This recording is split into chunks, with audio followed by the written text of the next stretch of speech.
Good day, I'm Celeste de Haas from Remax Midlands, and welcome to part 2 of our two-part video on sectional title scheme management. In our first video, we explained sectional title scheme management and the role of the body corporate. We continue with the role of the trustees. The trustees are elected by the body corporate at each AGM, annual general meeting, to manage the scheme and carry out the functions of the body corporate until the end of the following AGM. The functions of the trustees include keeping minutes of the meetings as well as those of the owners, keeping proper accounting books and records, preparing AGM documents, including financial and operational reports of the previous year and plans for the following year, ensuring the buildings for their full replacement value, determining, raising and collecting levies, investing the body corporate's surplus funds and carrying out all body corporate functions. The trustees have a fiduciary relationship with the body corporate, which implies that every trustee must act honestly, in good faith, and in the best interests of the owners and body corporate at all times. This means that the trustees have material interest in any contracts with the body corporate, and they must disclose the natures and extent of such interest at the earliest opportunity. This fiduciary relationship exists to protect the body corporate, as it constrains all aspects performed by its trustees within the scope of their actual and apparent authority. No fewer than 50% of trustees must be owners. It is therefore possible for the body corporate to elect non-owner trustees. Owner trustees generally work on a volunteer basis, but may be compensated if the body corporate decides to do this via a special resolution to that effect. A non-owner trustee may be remunerated at an agreed upon rate between the body corporate and the trustee without the need for a special resolution. The trustees generally meet more frequently than the owners do, this being usually monthly or quarterly, to decide on the day-to-day running of issues of running the scheme. It must be noticed that the trustees are the servants of the body corporate and owners in general meetings.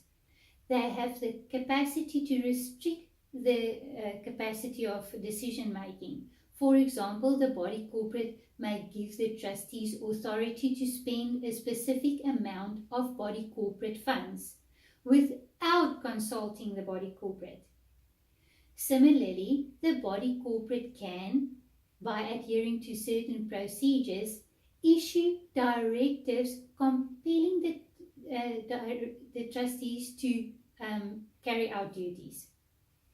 Trustees may resign or be removed from office by majority vote at a general meeting before completion of their one-year appointment, provided that the possibility of this removal was disclosed in the minutes of that meeting or the notice of that meeting. The role of the chairperson.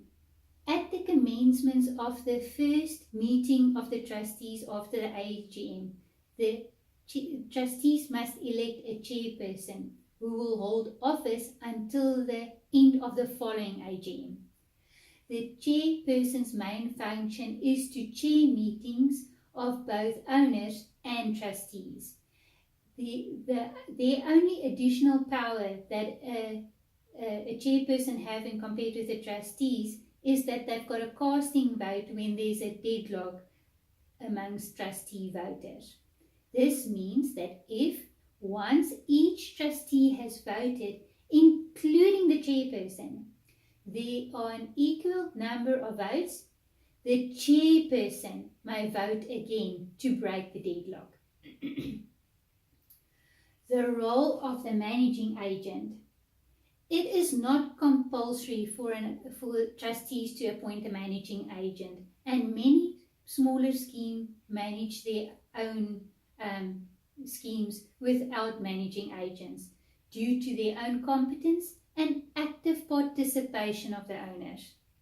In other schemes, especially medium to large size schemes, the workload involved in managing this body corporate, as well as the usual lack of compensation, encourages trustees to appoint a managing agent to bear most of the workload.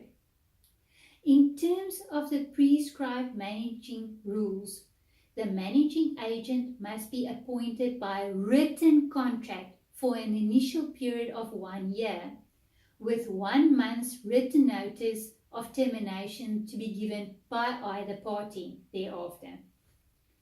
The scope of the managing agent's service will be specifically stipulated in the contract of appointment. Generally, however, managing agents are appointed to control, manage, and administer the common property and any obligation the body corporate has towards local authorities on behalf of section owners. The functions delegated to the managing agent usually includes responsibility and authority to collect levies.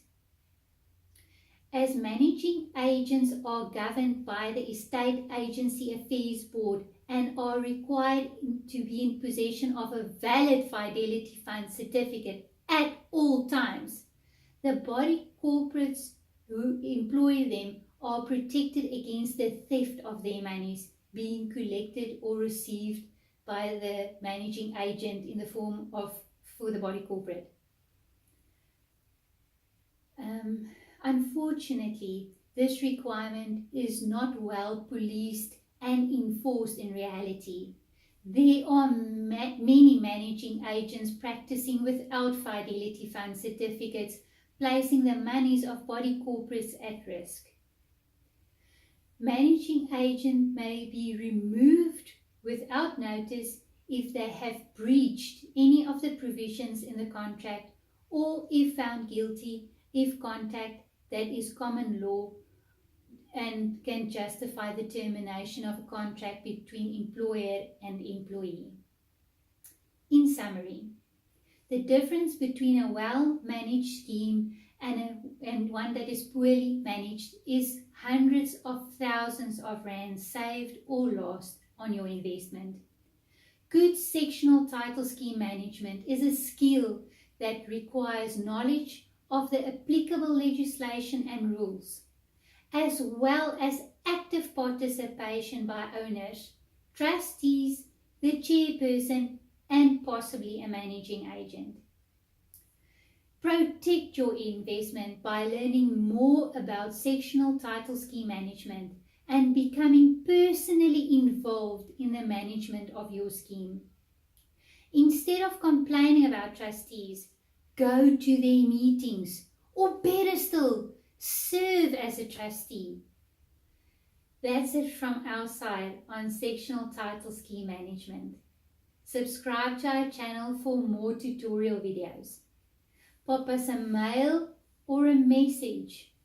Call us. We would love to hear from you. I am Dynamite de Haas.